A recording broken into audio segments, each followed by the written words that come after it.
everyone, it's Sharonda from Payer Waits, and today I'm going to be reviewing The Chi Season 3, Episode 3, Bust Down. Alright, so let's go ahead and get into it. So I'm going to talk a little bit about Kevin for the first part. So we see at the end of Episode 2, we see that Kevin, Papa, and Jake, they rolled up on Keisha's boo thing, Nuck. And so essentially, he asked where his sister was. He was like, I ain't afraid of you. And then the dude pulled a gun on him and I was shook. Papa shook. Papa talking about that he almost peed on himself. And so I was just like, Kevin, what are you doing? But I was like, you know what, at this point, Kevin has been through so much over the past 2 seasons and even now in season 3 with his sister gone missing that I can see why Kevin was just like, you know what? I don't care. Do your worst. I dare you. Do it. So they end up telling him like, hey, let's go. Because he was like, I'm going to catch you. And I was like, sir, what you finna catch? You still a kid and he a grown man, a scary grown man. But the dude was like, he's like, you know what? You got heart though. He was like, I respect you, but don't be coming up on my doorstep again acting like you hard. So we see that Papa and Maisha are so cute. So can we talk about this for a moment? Because Kevin got him a new little boo thing that he liked, Gemma, who I like as well. So it's okay for me to stand Maisha and Papa. And it almost makes me feel as though, why didn't y'all just put them together in the first place? Because I'm confused at this point. But can I get that Papa love that'll walk me? I mean, not walk me to school because I don't want to do that no more. But can someone bring me a breakfast sandwich in the morning? Bring me some food? Bring me a smoothie? I'm just saying. I love how he was carrying a book for her and everything. I was just like, I stand this entire relationship. It just warms my heart and soul. But even though there's so many good things that are happening, and I guess I could talk about Kev's little new little boo thing before we go into the depressing with Keisha. So, he has met this new girl, Gemma, who is in his new school that him and Jake are attending. We saw that Doodad, Otis, whatever he want to call himself this episode, he put Jake in that school just to help present this picture perfect image as Doodad is actually running for mayor of the city. And so I love how he's obviously not paying attention. They're having this whole side conversation, in the school, because previously before they had snuck out to ask Jake's brother Trig if he can go, look for Keisha, do anything that he could possibly do to get information on this boyfriend who Kevin thinks has something to do with Keisha's disappearance. And so we see that Gemma had to school them real quick. She was like, look, I don't know if you know, but these people out here, they're still running stuff. So we have to make sure that we present ourselves in a certain way to be the king that you are, okay? She said, stop being a peasant and be the king that you are. I said, Gemma, I want my daughter to be like you. I was here for every single second of it, even her getting on Jake as well, because he just don't be understanding at times.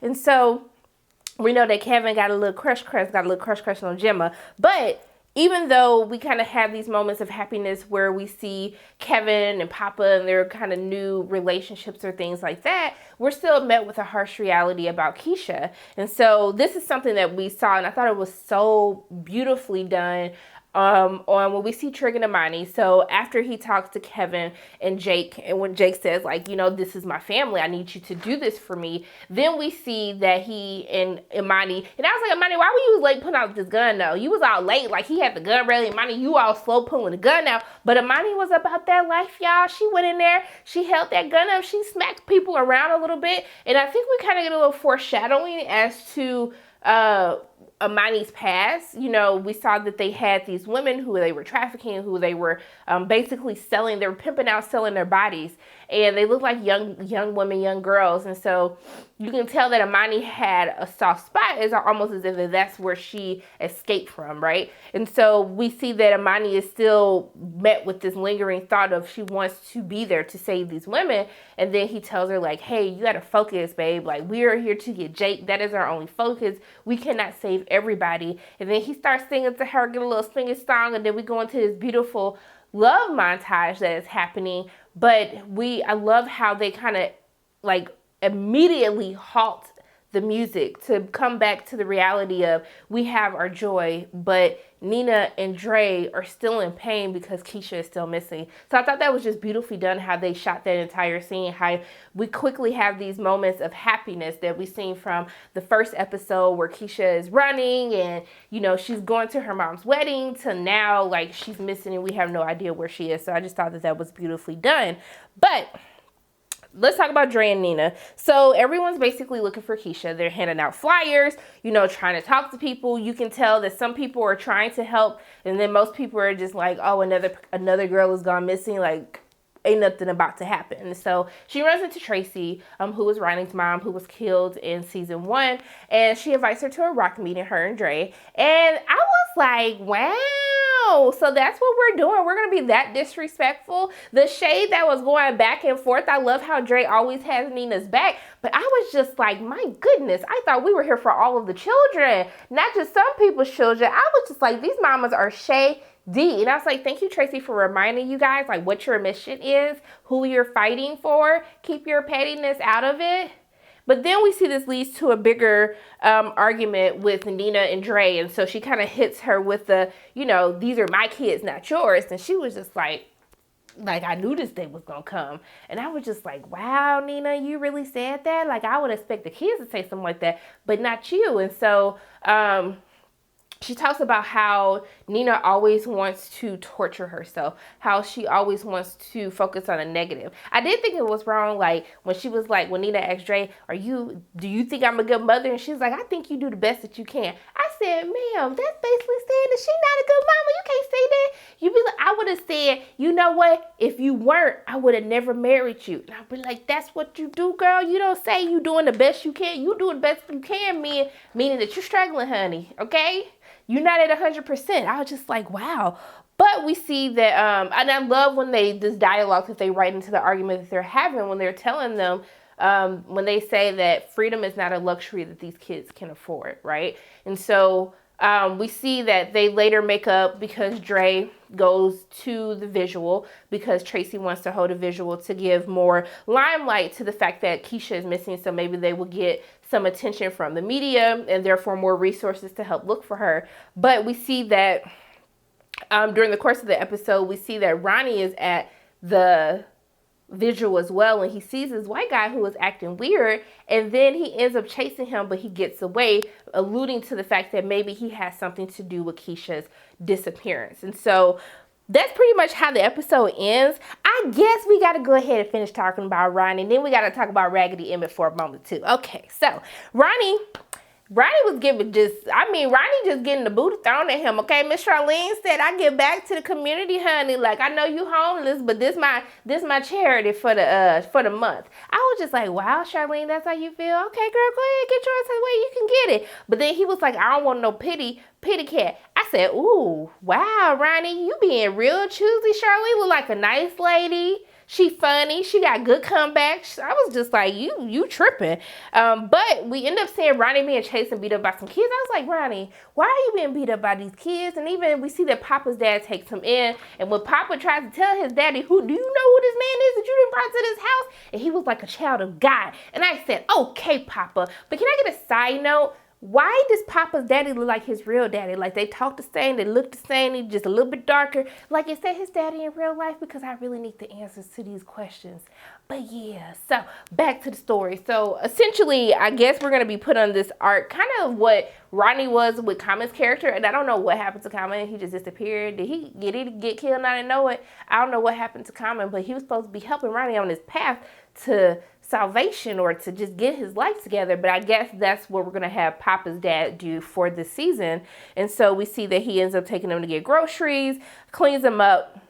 And then I am happy because Miss Ethel is alive, okay? Because I was scared about Miss Ethel. I said, it's 2 episodes. I ain't seen Miss Ethel yet. Her house got, they were evicted or they had to close or she wasn't in the house anymore. But we see that she's in assisted living. However, she doesn't know who Ronnie is.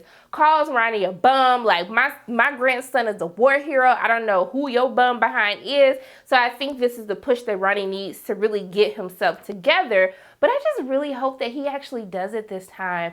And I really hope that they give Ronnie something more to do than necessarily just this self-pity or redemption arc. Because he's such a great actor. I think Natara is his name. And he's so fantastic at playing Ronnie. And even when I'm ready to give up Ronnie, I'll be like, I'm so tired of the same song and dance. But you know what? That's what happens with people sometimes. You know, they have a very hard time of letting go of the past, of actually forgiving themselves for their mistakes so they can actually move forward in life. I just hope that Ronnie gets it this time. I always want to root for Ronnie, even though he get on my nerves all the time. But I'm going to root for him in this situation. But we do see... So, no, yeah, that's how that went off. So, Emmett raggedy behind. I'm trying to figure out why Emmett moving in with his mama. He said he trying to start his business, but I was like, sir, you weren't paying that much in rent anyway for your other place. And